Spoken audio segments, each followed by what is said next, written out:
right, guys, welcome into the first ever NBA edition of H2H Tasos. I'm really excited for this. I did just ask you before we started recording, like, what do you think? And I think we're both on the same page. Like, this is going to be pretty cool. If you guys aren't aware, Tasos and I do a show every single week for the last 2 years throughout the NFL called H2H, in which we battle it out each and every week, giving 4 plays for the slate, and whoever comes out unit-wise on the top gets the dub that week. NBA is going to be a little bit different. We're doing it once a week here. Tasos, I know some people are like, oh, you got to do it every day. You got to do it every day. We do give our picks. Like, I do my daily show. You do your daily player prop show. We have plenty of picks coming out day to day. So this is more for just, to keep those H2H juices flowing, because we had a really fun time during the NFL season. So yeah, I'll toss it over to you. What do you think? What do you anticipate? Are you intimidated that I'm coming off such a dominant win in the NFL season? Like, what do we think? Listen, I'm so happy that we're doing this, because I don't know how I'd live with myself waiting from Super Bowl until September to avenge my loss this year, which obviously was pretty awful. So it just gives me another chance to whoop your ass. A little birdie's told me that you're having a little bit of a rough year in the NBA. Not a bad year, but not as good as like last year when you're Mr. 75 units up. 81, this year, but whatever. This year I'm 100th of that. I'm literally like 100th of that. But you bleed. You're human. So, now I have a chance to kind of, get some bragging rights back before the next H-Stage NFL season. So I'm excited. We talked about doing this last year, but we couldn't crack the code on what to do, because obviously the NFL, once a week, all the lines are out. It's only one game per team per week. So it's a lot easier. NBA, obviously, they play every single day. So I think we finally cracked the code. To kind of mirror your point, yeah. Look, we do videos every single day here on the channel. There's plenty of picks between you and myself. So I think a daily HDH, although in theory is a good idea, I don't think it's plausible. I think if anything, if the show is successful, maybe we do twice a week, but even that I think isn't necessary. I think it's the fun of us doing a show together. We picked Tuesdays because Tuesdays more, the inside the NBA. It's the kind of prime time Tuesday night games. So, I'm excited. I'm really looking forward to this. And like I said, let's go ahead. Let's get another HGH title in my belt, this time an NBA one. Yeah, Tasos did win the NFL 2 years ago, so we'll give him a little credit there. To your point about doing it once a week, it's like to at least let you guys know, like, yes, we would. If we could snap our fingers and put this out every single day, we would. But, like, there's not enough time in the day, right? So hopefully things go according to plan. Hopefully things go well, and yeah, maybe we can tease in another day or something. But for now, Tuesdays, you'll get your national TV games involved with the H and everything like that. But we haven't really even talked about how this show works, Tasso. So this is different than obviously when we jump on and just give our plays. What we do on this one is we go round by round. It's a snake draft, and we spin a wheel to decide what categories we're making picks in. On the wheel today, we have things like player props, spread, money lines. We also have, specific spots like points, rebounds, assists, unders, combo props. So we don't get to necessarily decide exactly what category we're diving into. We have to, be at mercy of the wheel. So if it's your first time watching, buckle up. Things should get pretty fun. There's been shows where Tasos and I are best friends. There's been shows where Tasos and I are mortal enemies. So, for the rest of the year, you guys will see that. But I'm ready to jump into the wheel if you are, Tasos. I'm ready. Let's get after it. Also, really good day to kind of make our debut. We got Luka going up against the Mavs first time since being traded to the Lakers, which is still, the trade looks worse and worse every single day. Now Luka, he's starting to actually pop off for the Lakers. So that game's going to be really fun. There's actually a couple of really good games. It's not today's slate. So. Not a bad slate for us to start this on. I will say that. All right, you're going to see a wheel on your screen in just a second here. It's going to have 3 Ev slices, 3 Tasso slices. This is simply to decide the draft order. Whoever this lands on goes first. Whoever it doesn't goes second. But it's snake draft. They get 2 in a row. You'll see a second wheel right afterwards, like I just mentioned about the categories we'll be looking into. But Tassos, I'm assuming you want your name to pop up first, right? Of course. We got to start off strong. We got to start off strong. You got to take the bull by the horns here, and I'm ready. Let's get my name up here first. All right, let's spin it. The wheel gods were not kind to me in season 2 of HDH for football, so hopefully is that going to sit? That's a good start. Wow, yeah, it's definitely going to sit. All right, that's a good start. So Tassos has round 1, pick 1, Any categories you're overly confident? And I have a feeling that throughout the show here, like the multiple weeks we do, you're gonna like player props, and I'll probably like some spreads and totals, considering that's kind of like what we do a lot on the channel. But is that the case today? I was gonna say, like, I don't know, because obviously you do player props on your videos too, but I do think you're at a little bit of a disadvantage because for me, when I do like my research for my videos, I don't really look at the game like the spreads are too much. I look at them for like the totals just to kind of get an idea of there's going to be a Yeah. high scoring game, low scoring game. But I'm kind of the player prop guy, so I do have a lot of player props up my Yep. sleeve. So we'll see, but I would prefer some player props here. And you're having a better NBA season than me, so this is kind of all. No wonder it was your idea to start this thing. Now that I'm thinking about it, Got to strike while the iron's hot. Yeah. All right, let's dive in. Like I said, we have spread, total, money line, player prop, points, rebounds, assists, combo, and under. That's a pretty sexy looking wheel, Tasos.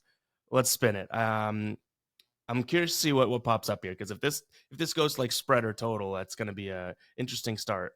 Is it going to? Wow. Wow, Wow. that was close. Wow. That was a That was really thin close. margin. All right. So combo prop. So you can jump into a player points, rebounds, and assists, player points, rebounds, points and assists, rebounds, assists, yada, yada, yada. You get it. What are we rolling with for pick number one there? Go ahead. All right, so for my first pick here, I am going with Celtics Raptors. We're going Derek White over 22 and a half points, rebounds, assists. We're getting this one for minus 125 over on DraftKings. For this being a minus 125 odd player prop, the data is unbelievably fantastic. I can't complain with what they're giving us here. I look at the injury report right now for the Celtics. There are a couple game time decisions, but it looks like it's mostly bench guys. If I'm being honest, like Al Horford is projected, Drew Holiday's out too, which honestly that kind of bodes well in my direction. So looking pretty good here, but the data, he's cashed this in 9 of his last 10 games, 90% hit rate, averaging 27 PRAs per game. If you go ahead and stretch the numbers out to the entire season, 74% hit rate, 40 out of 54 games. He's cashed the over. He's averaging just shy of 25 PRAs per game, which obviously is really good. From a head-to-head perspective, he's cashed in 4 of the last 7 versus Toronto. He didn't the last time out versus the Raptors on January 15th of this year. Had a little bit of a rough showing, but he had cashed in 4 of the previous meetings against them. So across the board, just really good numbers. I have nothing negative to really say about this player prop, honestly. Toronto defensively, they're kind of a mess versus shooting guards. They are 21st in points allowed. Rebounds and assists, they actually rank pretty well, but I'm not too overly concerned about that. Like I said, the injury side of things, I think Drew Holiday being out in this game honestly just kind of plays into our hand. And I'm trying to pull up one last point here. The numbers without Holiday. And so far this year, hold on one second. Yeah, he's cashed in 9 out of 11 games this year without Drew Holiday. It's an 82% hit rate, averaging 26.36 PRAs per game. So I don't know how you're going to poke holes into this one, Ev. I'm excited to see you try. The only thing I think that could work against us is a potential blowout. That's really the only kind of thing I could see happening is if this game gets out of hand quickly, maybe White doesn't play as much and maybe they hand it over to the bench guys, but really good player prop to start. And what are the odds you get on that one? Minus 125 on DraftKings. So that's probably only the blowout's probably the only. Actually, I guess 2 different angles. If this game is slow paced, right, and or if it's a blowout, but even in a slow paced game, that's usually only hurting points in a sense. You know what I mean? Or I guess assists. Like you could still rack up the stats in that combo category. So yeah, I can't really poke holes in it. The minute you said that Derek White, I was like, I mean, Drew Holiday's out. I didn't even know the hit rate behind it. But knowing that usage must go up, and also throw in the fact that this kind of like a what if type of narrative, but I think it helps. Like playing Toronto, a team that you theoretically should handle pretty well. Like I don't think Tatum's going to get up for this one or Brown's going to get up for this one. They may, but that just lends into maybe someone like White or Porzingis kind of stepping up and having a good game. So yeah, I think that helps you out there. I don't really have much I can poke a hole in this one, other than like you said, maybe blow up. But even still, like I think Toronto can play them tough. Not saying that they'll cover or anything like that, but I don't really envision this being like an automatic blowout. You know what I mean? The Celtics, though they've been playing pretty well, they've been making some games. Now they look a little bit better lately, but they've been making some games a little bit closer than they probably need to. Well, they might have to kind of go with your point there. They might have some juice for this game because the last time they played a couple weeks ago, Yeah. Yep. Toronto beat them by 13. It was a pretty embarrassing loss for the Celtics, so they might get up for this one. Toronto is a weird team where they actually do have some good quality players and they do play hard. R.J. Barrett, Scotty Barnes, Pirtle, quickly. Like they're not a good team by any means, but they do have some players. So they can keep it interesting, especially without Holiday. A lot of their bench guys, like I said, Horford game time decision, Xavier Tillman game time decision. A couple Hmm. of their bench guys might be out, so we could see. But I think Derek White, especially without Holiday playing, is such a great bet. Yeah. All right. I think I'm going to go in a direction of an alternate line here. And it is raising it up just a little bit to get plus money. I mean, it's even odds, plus 100 over on DK. It's a matchup that I like today and I have in my back pocket. I'm going to look at Devin Booker points plus assists. Right now it's at 33.5, but my alternate line 34.5 takes that from minus one, what do you mean, minus 115 to plus 100, which is fair. I mean, he's hit this in 6 of his last 10 games, the 34.5. And quite honestly, when he does, so in his last 30 games, when he does go over that 33.5, there's been one game in which he didn't get to the 35. So I'm getting that, I guess 15 cents of value in a sense for if he's going to have a good game, he's going to have a good game and probably get that one extra assist, one extra point. The hit rate on the season, I wouldn't necessarily try and sit here and tell you that this is phenomenally 49%. Like that's not obviously that great. He has cashed it in 52% of games on the road and in 12 of his last 20 on the road too. So I guess that's pretty good. But this really does come down to the matchup for me. Catch and shoot is where the Grizzlies can kind of struggle. That's where I think he'll get his assists, but they also really do struggle against the pull-up jumper. And you're not finding anyone on the Suns, including Kevin Durant, that shoots more pull-up jumpers per game than Devin Booker. He's also missed this line in 2 straight games against him this year, where he's had 2 of his worst games of the season. The dude is due. He's having a phenomenal season. So I like him points plus assists over 34.5 for plus 100. Yeah, I can't listen. This is a good start to the show where I can't really argue with your logic here. I mean, like I said, the value is certainly there. I think that's kind of the big point here is the value you're getting on this player prop. Yep.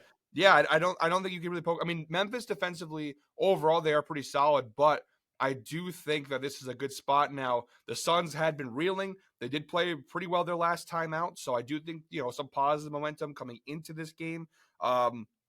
But they also kind of got to get it going here. They got to light a fire Yep. under their ass here because they aren't really in the best position right now. You don't want to end up playing an OKC potentially in round 1 of the playoffs. They're going to struggle to really just make the play in at this point. Mhm. So I'm hoping for a turnaround here for Phoenix. They have obviously a ton of talent. I don't have a lot of big expectations for them in the long term scheme of things in terms of like championship potential. But Right. yeah, I don't mind the player prop at all, and the value is certainly there. So it's a good play there. All right, nice. We are in agreement for our first 2 there, which definitely isn't always the case. So now that combo comes off of the wheel. We won't be seeing Yep. that again. We're jumping into round number 2, and I am leading us off. And by the way, guys, at the end of the show, we have a round called Fade Me, which if you are an HOG, you know exactly what that is. But stick around a little bit longer because it's a cool thing that we do here on the show. But Tasos, let's go ahead and spin this. There's so much out there right now. I really don't have like a total preference, but we'll see what we come up with here. Are we getting that under square? No, assists. That's going to be tough. That might have been somewhere where I would have gone with Devin Booker again. Which I guess, no, I think that's too close. We do have rules where you can't really like, you You know, can't double dip. yeah. I mean, I guess if it's my own, like, I don't know. I'm not going to go there anyways. It really doesn't matter all that much. Okay. I honestly wouldn't care too much if you did go that route, honestly, if you Because wanted to then go I'm just that kind route. of doubling down on him in a sense, right? It's Yeah. not like you're taking his over an assist and making sure that I can't get it. It's more so like Tasos couldn't go and get 33.5 points and assist now. It's like the same line. But all right, let's go ahead and dive into this one. One that I kind of like. It is really juiced. And you might have seen this one, Tasos, because it was right at the top of the outlier board here. And I think we're getting a good line. So it's minus 130. I'm going to roll with it. I think we're getting a good line because of what we may see from the injury side of things. So Fred VanVleet may be coming back into this one. He has been missing, and Amen Thompson his usage has gone through the roof. He's been playing really well, and he's been racking up the assists over his last 10 games, averaging 6.5 assists. I don't mind taking a peek here at his over 4.5 assists. Now, like I mentioned, I think we're getting a good line because of Fred Van Fleet being back in the lineup. That's really what it comes down to. But even if you look at him with Fred Van Fleet in the lineup, he's been averaging, in his last, I would say 10, 20 games, right around 4 assists. So we only need 5. I think that there's going to be some confidence built through that stretch in which he really was kind of the pseudo point guard. So I don't really mind this spot. Going up against Milwaukee, who definitely has their, I would say, ups and downs defensively. He played Milwaukee last year and had a 5 assist game. He played them this year and only had 2 assists. I think it was only like 5 potential assists as well. But to me, as long as this Rockets team kind of gets back to what they were doing, I would say maybe 6 to 8 weeks ago, we should be able to see some scoring here. Overall, if we look at the Milwaukee team, where they where they are good defensively, used to be the paint. They've definitely transitioned into somehow, some way, more of a I would say perimeter team. Still good paint defense, don't get me wrong, but I think Houston should get some buckets down there, which is where we're going to see some Amen, I almost said his brother, Amen Thompson assists. So yeah, I like this spot. I think again we're kind of getting a discounted line because of obviously Van Fleet, and maybe I'm going to be wrong, and he's going to go right back to scoring or getting 2 assists like he usually does with Van Fleet. But last game, I think it's a little bit of an overreaction, I would say, to last game in which Van Fleet comes back only has 2 assists. Yeah, I mean, Houston's kind of a weird team. The whole makeup of this team is a little strange. Van Vliet, it kind of feels like he's being phased out in a way. Like, they brought him in as sort of the veteran who, was supposed to kind of add some respectability, I guess, or some I'm trying to find the word here, legitimacy to their team.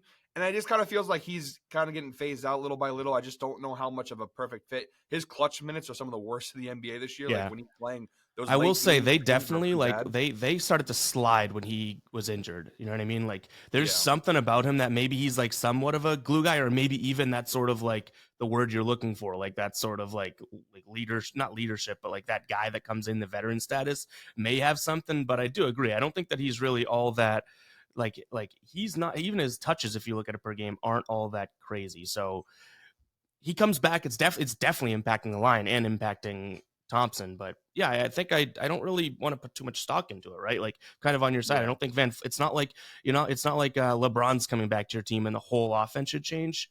We saw one game of it. I think that we should see back to Thompson getting the ball a lot, because he definitely showed what he can do. No, he's been playing really well, and I do think from a matchup standpoint, like you said, Milwaukee, they're a really weird team this year because obviously last year they were a little bit of a defensive nightmare, like especially on the perimeter. They really had a hard time defending the perimeter. They're better this year, and it's kind of shocking. Doc Rivers, you got to give him some credit. He has done a good job of kind of transforming the team in a way. My problem with this matchup is I don't know who guards Thompson in this game for Milwaukee. Like, I don't really know who is the guy who kind of locks him up. And I do agree. I do think that even though Van Vliet is back and he'll probably take Garner a lot of the touches, he's going to probably run the offense more. I do think that Thompson should have the opportunity to touch the ball enough to get that assist number. And although, again, Milwaukee, they are a better defensive team this year, they have their moments. If you watch certain Bucks games this season, there are their moments where they look like last year's Bucks, where defensively they're just lapses in judgment, lapses in play. So I think it's worth taking the risk. Like I said, I understand the last game, a little bit of a disappointing result, but I do think it's not a bad spot for the most part. It's worth taking a risk on. Right. The rationale is that, like, yeah, this line we're getting is probably like, if say he hits this, you might get a 5.5 next game or something like that. Yeah. Like I said, it's a discounted line for sure, but it's playing right into your hand. So it's you can't be too upset about that. Yep. For mine, I'm going with the plus money play here. The data is pretty solid across the board on this one. I do have some risks, some concerns, but I'm going Austin Reeves here for the Lakers against the Mavericks.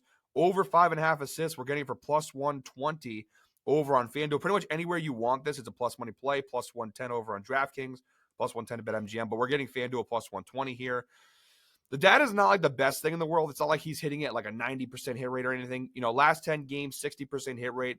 The overall numbers on the year, 60% hit rate. He's averaging 6.14 assists per game this year. So like I said, it's basically just, last 5 games, 60%, last 10, 60%, last 20, 65. So he's consistently been solid. The more often than not, he is cashing this over. And obviously it being a plus money play, that's a pretty good number. Plus money value for a prop that he's cashing, 60% of the time. That's not too shabby. From a head-to-head perspective, also, he's cashed at 3 of the last 4 meetings against the Dallas Mavericks, 75% hit rate. He's averaging 5.5 assists per game. Now, he has played them once this year back on January 7th, and it definitely brought the assist number down. He only had 1 assist in that game, so his average should be higher versus Dallas. That one game this year really tanked the numbers. But I think the one thing, and I always talk about this in my video, is like the key thing for assist player props is to go ahead and look at like potential assists to see like what are the opportunities. He's averaging 11.6 potential assists per game over his last 10 games. Again, we only need him to get 6 to cash this over. He's has a potential of almost 12 assists per game. So if he gets a 50% rate, which is, that's solid, Yep. not like anything crazy, he cashes the over, and he's playing plenty of minutes. He's playing 33.4 minutes on average, even with Luka. And that's kind of my one big concern is now that Luka is getting more comfortable. Obviously, Luka and LeBron, the ball is going to be running through their hands more. Reeves is going to have to play more off ball. Will he still have the same assist opportunities that he had prior to Luka's arrival, where he kind of became the de facto point guard for this team? That's kind of the thing that remains to be seen. I'm trying to pull up right now to see what the numbers look like since Luka's come over. And I think they're still pretty decent. Let me just pull this up. Yeah, it looks like he's hit in 2 of 4 with Luka, but when he gets the minutes, because he got ejected in, what was that Charlotte game? Charlotte So game, you got throw ejected, that yeah. out. When he plays 30, it looks like when he plays 30 plus with Luka, 30 plus, he's hit it in 2 of his last two with Luka. I mean, the Yeah, first so I mean, game, 11 assists versus Utah. Even and Luka, obviously, that Nuggets game, that was when Luka had like his big like coming out party for the Lakers, right? Where he had his big game, yeah, his best performance so far. And Austin Reeves had 7 assists in that game. So I think he is the third guy in this offense, and I still think because the Lakers, they don't really have a lot of depth. After you get past LeBron, Luka, and Reeves, then you're relying on like Rui Hachimura and Dorian Finney-Smith, and you're relying on guys who I wouldn't call them mhm, offensive savants. So I do think that Reeves still gets the ball a good amount of the time. Like I said, he's still averaging the last 2 games with Luka, 12 potential assists in both of those games. Or excuse me, 12 potential assists the last time out, 7, 16 versus yeah. Utah. So the numbers are still pretty much there for the most part. And then you also have the insights provided by Outlier. Now it's not completely relevant because it says 3.5 assists and 11 of his last 13 at home. But if you go ahead and adjust it a little bit, the numbers still don't look too shabby. So Yeah. I like the spot overall for Austin Reeves here, not Luka, excuse me. Um, For plus one money, I think you just can't beat the value, honestly. Yeah, I was gonna say that the more and more I kind of was looking into it too as you were talking, and one thing that I really would say is that it looks like Austin Reeves, the majority of his assists come actually, not the majority, he's pretty well spread out throughout the court in terms of like where his assists get converted, but definitely at the rim. And this Dallas team right now, like their tallest guy is 6 foot like 7. You know what I mean? They are no big man, and realistically, Lakers don't have a big man either. I mean, Jackson Hayes is bigger, but obviously they don't have Anthony Davis, no Maxi Kleba, he's out. So if we can get some for you, I guess, and not we, because I'm going against you here, you can get some easy sort of one touch passes down low where Rui Hachimura has a little layup, or LeBron has a layup. Like the fact that Dallas's interior defense is that bad, and or a decent amount of, I should say, of his assists come at the rim. 42% of them actually. So that's a decent amount. The largest majority of his assists come when guys score at the rims, like literally at the rim. So yeah, I think that kind of suits well in this spot. I like that for plus 120 for sure. That rim stat there and that sort of thought like tells me that this is almost like something that I might even think about at minus 110 in a crazy world. You know what I mean? So yeah, especially after finding this little nugget, I think that's a really good look, and I might just tail you on that one, even though it's show purposes will probably end up hurting me. Like I said, And, I think honestly for minus 110, I'd still probably take it. I'd be a little more cautious with it, but for plus 120, I mean that's just yeah, value. You just can't. When you see a player prop like that for that value, you just can't turn that down. So, except for it's all about the value on this one. the biggest thing, and this isn't necessarily like when placing a bet or anything like that, like I wouldn't want to put too much stock into it, but like we have to, right, as humans. Like, is this just the night where Luka is, even if Reeves passes it to him, Luka's gonna dribble 4 times and through his leg step back? Like it's Luka, like I could see that, and I could also see LeBron being like, hey, like I'm helping Luke. Like LeBron might have 15 assists tonight, you know what I mean? Yeah, exactly. Like That is was my Austin biggest concern Reeves, about the player prop yeah, was that like this is obviously Luka. He's hurt. He's pissed off. He's gonna want to stick it to Dallas. yeah, This could be the Luka like, hey, give the ball to Luka and get out of the way game. So exactly. Which maybe it's give it to Luka, and he only dribbles, a couple times and pulls up, and it's like, oh, there's an easy Yeah. assist. It could work both ways. But I know me and you are both contrarians in a lot of ways when it comes to these types of plays. I love the idea of picking like Austin Reeves in this game. You know what I mean? Like the guy Yeah. that's probably third on the list in terms of the Lakers. But all right, Well, let's dive. it's public. You know what I mean? Like that's listen. I Yeah, would love to just go ahead and say, hey, we're going to bet Luca's over in points. But guess what? 99% of America tonight is betting Luca's over in points. So and you I don't don't think, know if yeah, that's necessarily the smartest the play. books have But yeah, scrutinized that line and they know exactly where all the money's coming from and everything on that. So yep. yeah, I know a lot of people are going to be, and honestly, rightfully so. It's probably going to be entertaining as hell to have Lucas over and watch him, at the opening tip type of thing. All right, round number 3 here. You're going to be leading us off.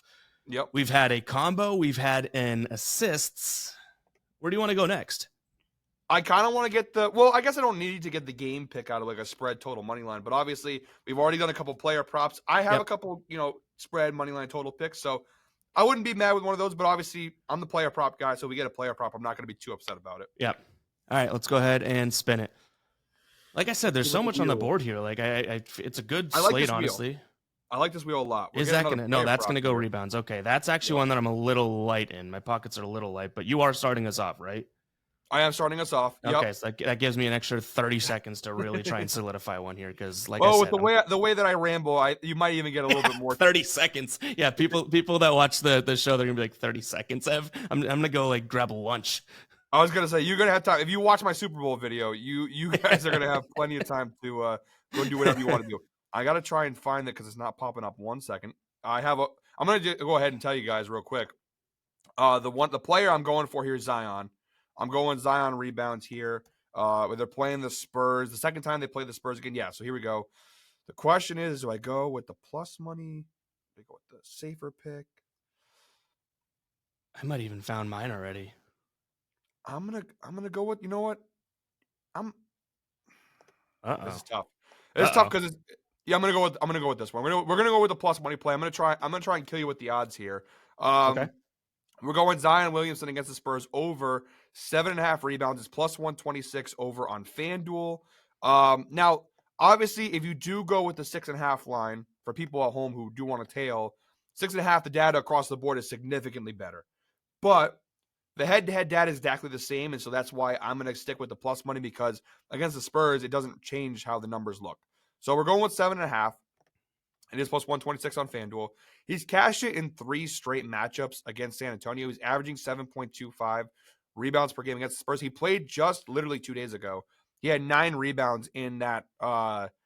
They crushed the Spurs by 18 points. Like they killed San Antonio. San Antonio now, I do believe the Wemby injury is real. I'm not going to try and, and the blood clot's obviously a very serious thing, but it does feel, I saw it on Twitter, and it kind of makes me feel like it's a David Robinson. Is conspiracy Tasos coming out? The people in the comments love.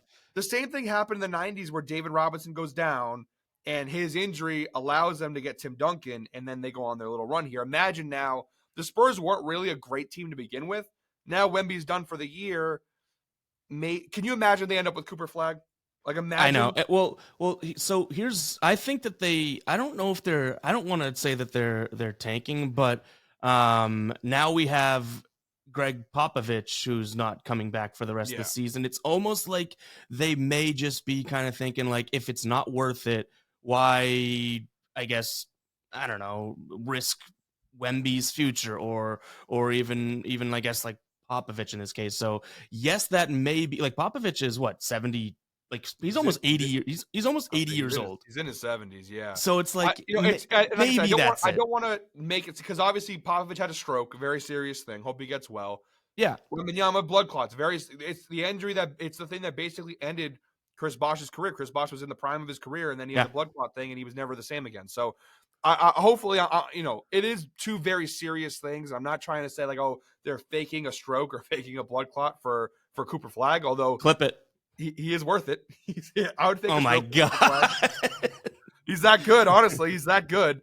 I think a blood clot to get Cooper Flag, but oh my god, I do think though that, like, I think it gave them an excuse to, like, hey, now we have no choice. We don't have Wembanyama. Maybe we do just pull the plug on this thing, and maybe we get Cooper Flag. Who knows? I think it's more of that. Not like they have this, like, oh, this is gonna work for tanking. I think it's more so like, well, what is the point? Like, what are we? It's almost like a what are we doing here? You know what I mean? Like, Yeah. Can you imagine we're not gonna De'Aaron Fox, progress. I Tassel, know, I Bragg, know, Wembanyama, Vassell, it's I crazy. know. But anyways, because San Antonio, they are on the downturn here. The other problem too is they made the Fox trade. In that trade, Zach Collins is not that great of a player. But the problem now is like when you look at San Antonio down low, they've got Bismack Biyombo in the year 2025 as their starting center. That's not really something you want to see. They weren't really a great rebounding team, believe it or not, to begin with, versus the power forward spot, 21st in the NBA, giving up almost 11 rebounds per game. So they already weren't that great to begin with. Now they're a lot thinner, which obviously plays into our hands here. Zion, again, he had 9 rebounds just the other day. He had 12 rebound chances. So plenty of opportunities. And again, we only need him to get 8 rebounds in this game. It's a plus money play. Like I said, the overall data, it's not fantastic. The overall numbers, he's cashed at a 40% hit rate. He's averaging 7.45 rebounds per game. The report is he's the lightest he's been since entering the NBA. So he looks it. You can see it. He looks a lot more athletic. Mhm. You can also see, and this is still conspiracy Tasso here, got the hat on. I think this is Zion trying out for his next team. I don't think Zion is with the Pelicans much longer. Okay. I think he's playing hard because he wants out and he wants his value to go up for people to say, hey, come get me. So he's been playing really well. Let's see if it continues. Like I said, the last 10 games, he's only cashed over 3 of the last 10. He's always around this line. He's always around 7 rebounds, 6 rebounds a game. But, we'll see how it goes. I just think for plus money, you just really can't beat the value. So 7.5 rebounds for Zion against the Spurs. That's my pick. Yeah, I don't mind that. I kind of do like the look there. He should be, I guess, in theory, we could throw in there like the biggest bully in this game, right? I mean, Yeah. even looking at small forward and beyond for each team, Devin Vassell, Harrison Barnes, like you mentioned, Bismack Biyombo, right? I mean, I guess Barnes, Biyombo, you can make arguments there, but on the other side of things, like for New Orleans rebounds, he's competing with Yves Missy and Kelly Olynyk. Like I think that Yeah, and like Trey Murphy, kind of, I guess. yeah, Like like they don't so I really. think I do like that spot. I think you went in the right direction of getting plus money there. I think that he's either going to have like a really good rebounding night or you see him kind of throw up a stinker, right? Like I mean, sure, maybe that one rebound could matter, but to me, I don't mind this spot. I don't think that like he's going to grab 10 boards, like I think your Yeah. max may be 8 or 9, which is cutting it pretty damn close, but I don't mind it. So I'm kind of in alignment with that because of the odds, which you hear us talk about a lot on the H to H show. Like, there's a association going on here with what you're saying, not you, but like me, vice versa too, right? With what the line that you're given in the pick versus the price you're paying. And I think that math is mathing to me. You know what I mean? Yeah. And the Um, crazy thing is he only played 28 minutes. So it's not, I mean, he only averages about 27 minutes a game. yeah. But like imagine this game's close and he plays like 30 plus. Like then we're really cooking with some heat there. But like I said, it's all really dependent on how this game goes, how much Zion plays. But he's been playing consistently for them. So Yep. I kind of agree with what you said a couple of minutes ago, where you were like, I think the reason why I'm going with the plus money, not just the value, but it's like if he doesn't cash, he's either going to have like a 5 rebound game where he's way off the number, or he's going to have like 9 rebounds. And it's like, I would rather take the 7.5 for plus money than take the 6.5. And it's like, oh, great. He got 9 rebounds. And I took the minus Yeah. 145 player prop. So, Well, I also think it's like to some degree with Zion, it's like, is he going to be interested or not? So it's almost like all not interested, but like, is he going to be involved? Is it all or nothing? You know what I mean? So I think that taking that more risky spot with him, I would love to know the numbers on that. Like, if you did take, even for points, if you took a Zion alternate line daily, like how much, I talked about how Devin Booker for my pick, it's like when he does get the 33.5, only one time this year, he hasn't gotten the 34.5. I yeah. wonder if Zion's like a similar thing because I feel like he is an all or nothing guy. Speaking of all or nothing, my play is certainly all or nothing. He's a guy that's questionable on the injury report. He's expected, or at least I guess from reports, expected to play. He's a Charlotte Hornet. They just played last night. Not the best game from them, but like honestly, it's a Charlotte Hornet game. So what are we gonna like? A lot of their games are not exactly the best games from them. I'd be But getting whooped. I'm looking at a plus money play. I believe. Let's see what the best plus 104 over on FD. And I like the big man who was a Hornet, was a Laker for a hot second, now is a Hornet again. We're looking at Mark Williams.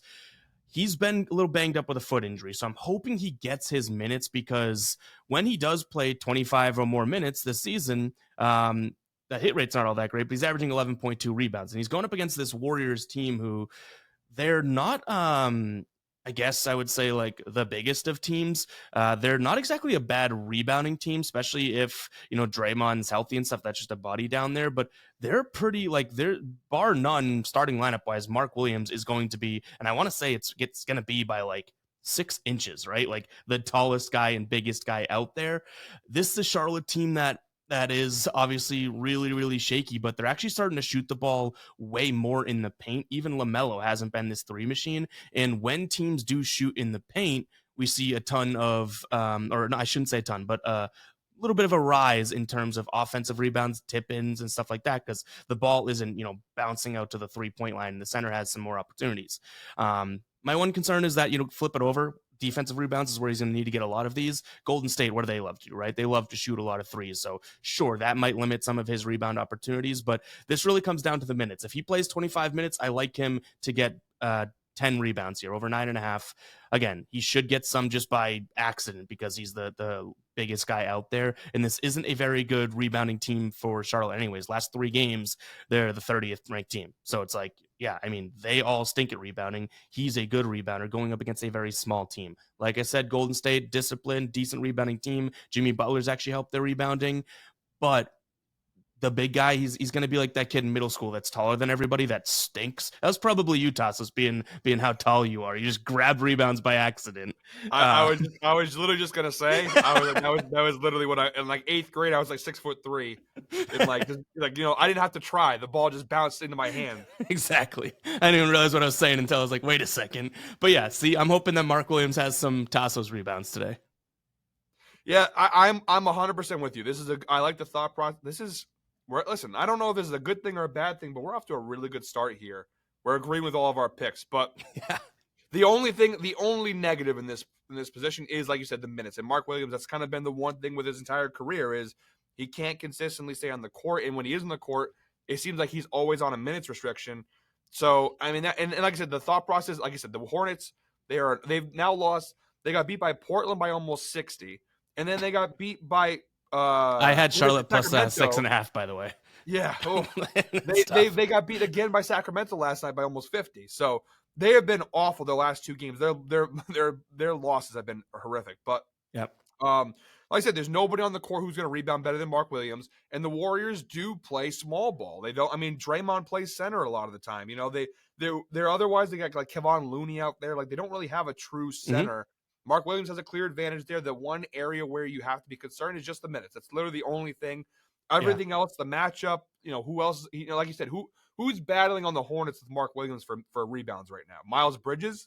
Well, he doesn't even crash that often. Yeah. I will say this. We're talking about minutes now. He's never, I mean, he might, but he's not going to, I would say, tonight, especially kind of being banged up, play 36 minutes, right? But he's averaging, per 36 is a fair, good way of estimating someone's, true value and whatnot. He's averaging 14 rebounds per 36 minutes. Like he's if he just played, if he could play, no big man should be playing 36 minutes. I get that unless you're like, one of those high caliber guys. But if he could even play an average of say 30 minutes, like he'd be crushing. So on the season, when he plays 30 minutes, he's averaging 12.5 rebounds. So yeah, give me minutes tonight against a Golden State team that is small. Like I said, I'm giving them credit rebounding. It is a little dicey hoping for the minutes though. Like that's the biggest gamble of all. So yeah.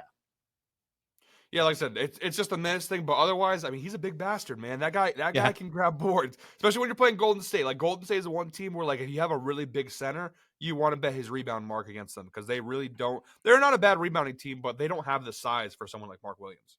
No, definitely not. Let's see. All right, let's dive into Fade Me. All right, guys, you're gonna see the final wheel of the show on the screen here.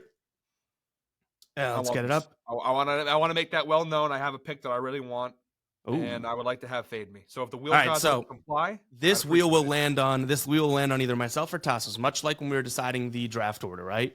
Whoever it does land on gets to make a pick, and there's nothing holding you back, right? There's no category. We don't have to wait for the wheel. You get to pick anything. The other person has to immediately take the opposite. Now, you do get the odds. So if Tasos takes a big favorite, I take a big favorite. There is some risk involved there because the other person is just getting handed a plus money play. But overall, that is what we're looking at here. So Tasos said he has one. I do have one as well. Let's see who this lands on. You got the first wheel spin to decide the order. Let's see if I get Fade Me. Let's see what the wheel gods decide. That's gonna sit, isn't it? Slow down. Is it gonna sit? Yep. All Very right, nice. Tasos Very nice. has the fade me. So again, whatever he ends up picking, I'm taking the opposite of. What's funny is I'm kind of emptying the clip on all my player props for my video for later here, but this is one of my this is going to be like my favorite player prop in that video. Okay. I'm going to use it here though. We're going Desmond Bain against the Phoenix Suns over 30.5 points, rebounds, assists. So I'm getting from minus 108 to take the under here. You're going to get minus 120 on DraftKings under Ooh. 30.5. So you're not bad value for you. Um, the data is in my favor, however, though. Okay. Last 10 games, 70% hit rate. Overall this year, just a 50% hit rate. Not bad. He's averaging 29.15 PRAs per game this season. However, the head-to-head numbers are fantastic. He's cashed it in each of his last 4 meetings against the Suns, including both times they played this year, with some really big performances back on December 31st of this season. He had 31 points, 5 rebounds, and 7 assists. Their last time out, not too long ago, about 2 weeks ago on February 11th, he had 20 points, 8 rebounds, and 4 assists. So pretty good numbers across the board here. Even last like 20 games, 70%. So really good numbers across the board. You also have the insights provided by Outlier. Desmond Bain has exceeded this line in 11 of his last 14 games, averaging 32.4 PRAs per game. So like I said, across the board, really good numbers. He has failed to cash it each of his last 2. To be fair, though, they played Orlando and they played Cleveland, 2 very solid defensive teams on the perimeter. But I mean, the volume's there. He's averaging 34 minutes a game, 10.6 potential assists per game, 12.5 rebound chances per game, 15.4 shot attempts per game. Like across the board, this is what you want to see. The volume is certainly there. They don't really have any injuries right now.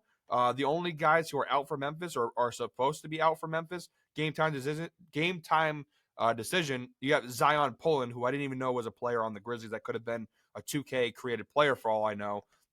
So I mean, they don't really have anybody too concerning. And then just the last thing, the matchup here. Phoenix, not a very good defensive team. They are bottom 10 in points and rebounds allowed in general. Versus shooting guards, bottom half of the league in every category. 18th in points, 21st in rebounds, and 21st in assists allowed, respectively. So not a very good spot for Phoenix. Very good spot for Desmond Bain. And like the thing with Memphis this year is that like Ja Morant, he hasn't really been himself. And Desmond Bain has sort of, along with Jaren Jackson Jr., kind of taken the Yeah. scoring load for this team. I wouldn't say he's the primary scoring option because I do think Jaren Jackson Jr. this year has done a lot with scoring. He's really improved his offensive game. But he is really, Ja Morant, like I said, has been very inconsistent from a scoring perspective. Desmond Bain's been getting a lot of the looks this season for Memphis. So I like the spot overall. And like I said, he's taking a healthy amount of shots. He's taking like almost 6 threes per game, and he's shooting about 44% from 3. So across the board, really good numbers here for Desmond Bain. Yeah, it's an interesting one. Again, I'm taking the under in PRA. I will say things start to look good to me when you just throw John Morant into the lineup. This season, let's see, this season he's hit the over and the under 50% of games, right? So kind of we're square there. Without John Morant, which Durant's playing tonight, he's hit the over in 12 of 17 games, right? You throw in Ja, and again, I do give you credence to the fact that he hasn't really been himself. You throw in Ja, he's hit the under in 62% of games. That being said, the last 10 without Ja, he's hit the under in just 4, and he's averaging right around that 30 mark. So I do think that, obviously we look at the bigger sample size, like he's hit plenty of unders. To kind of take the feather out of my cap, Desmond Bain also wasn't himself at the beginning of the year. His points line, I took a Desmond Bain points line earlier in the year at 14 and a half. Can you imagine getting you know what I mean? Yeah. Like that's ridiculous. So clearly if the bigger scope we look at, it's going to favor the under that I now have. So I can't really take that, and put it in with full weight. So recently, even with Ja, yeah, he's looked pretty good. I believe even his last like 20 with Ja, he's fared okay. So yeah, I don't mind the spot there. I think that we have a little toss up odds wise too. So I'm getting it at it actually looks like I can get minus 117 on Caesar. So I get a little bit more there. And then what was yours? You said the over at I'm minus getting 110. minus 108. Minus 108. Minus 108. Okay, so there we go. Minus 108, minus 117. Not kind of a bad spot for fade me. So again, guys, that is one of the more unique things that we do on the show because it's guaranteeing at least, unless Desmond Bain gets ruled out, which can definitely happen in this league, but it's guaranteeing a win on one side and a loss on the other side to keep this thing going. But Tasos, that is a wrap for our first ever NBA edition of H2H. What do you think? think it went pretty well. I think it went pretty well. I'm very happy with my picks. I think I listen. I'm gonna keep it. You know what? I don't want to jinx anything. I don't want to put any bad mojo out there. I'm gonna keep it to myself. All I'm gonna say is I'm feeling very confident. I like all of this is every pick I handed out today. I loved it. The wheel gods were my favorite today, which is obviously a Yeah. good start to the year. Yep. But I like. Listen, it's always fun to do H to H, even though it's competitive. It's always good to record with you and talk some sports with you. But Yeah.